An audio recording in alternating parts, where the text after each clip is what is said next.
There are no more Avengers. No one's coming to save them. I remember there being a lot to choose from, but nope. These are the ones we got. And it's amazing who will work with whom when survival is on the line. I like that, working together for bigger things. The first act did have conveniences wrapped into it. There's this situation they're in. I was like, it's not there. What are you talking about? Oh, it is? Okay. I was waiting for them to find that stride, to find that synergy, because they just didn't like each other, and it made a lot of them come across as unlikable, which they are.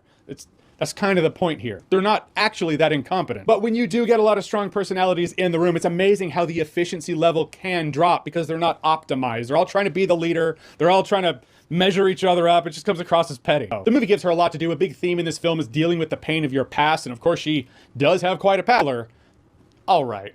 I say this a lot about the guy, but how good is David Harbour? I've said it before, I'll say it again. He's the epitome of the man who understands the assignment. The movie gives Red Guardian brings the levity, Bucky brings the leadership. This movie is plagued with a lot of what plagues a lot of MCU things. Out of place humor, conflicting tone, you know, the usual. But David Harbour doesn't say funny things, he says things funny. It's just his delivery that's infectious. He's so good as Red Guardian. Definitely the character that has the least amount to do, and she could be one of the more interesting ones. And I can't wait for the MCU to take a second crack at Taskmaster anyhow. Other than that, the action sequences I thought were pretty fun. One in particular, I felt like, all right, the CGI has suddenly become much more noticeable than it was before in the film, which almost feels redundant for me to say it's an MCU film. But then when it ended, within 3 to 5 minutes, the credits were rolling. I was like, oh, that was the end. I mean, in concept, on paper, it's actually pretty heavy, but I don't think it's given enough to come across as heavy as it is. I actually had fun with Thunderbolts. It's an MCU film that's plagued with MCU problems, but it was fun watching this group of misfits work. And David Harbour remains the scene stealer. Always has been.